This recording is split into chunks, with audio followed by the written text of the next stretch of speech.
sinabi ko, wala kasing may gusto ng majority, lalo na ngayon na high blood lahat eh. Ang hirap talaga na mapanatag ang kalooban ng lahat, magkasundo. Eh, napakahirap. Makita naman yun, nag-walk out ba? Senator, masyado nang mainit yung Senado dulot ng matinding division. May suggestion o pahayag mo si Senador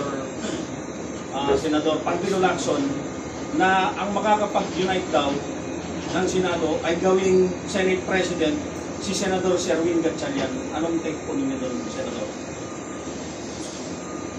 Palagay ko, hindi naman sang-ayon yung nakararami. 13 kami, solid kami.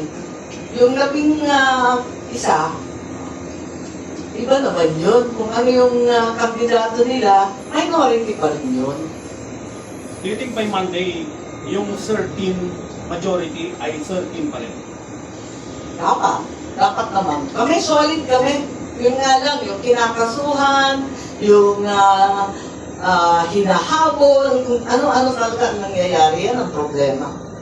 Malibasa nga po kami, siguro may nagnanais na buwagin.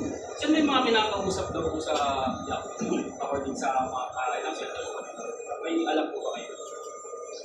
Maraming nakikiusap, hindi lang senador, hindi lang kapwa-senador, maraming opisyal sa gobyerno nakikialam, maraming pang kung sino-sino na mga nakaupo sa palasyo na nakikisuyo. Talagang marami. Kaya nagtataka na kami kasi noon, hindi naman namin binoto si Tito Soto, pero tanggap na tanggap namin nung naging Senate President siya. Wala namang problema.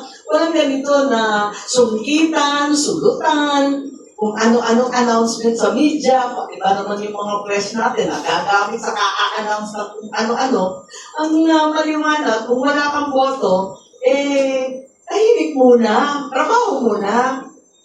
Sen,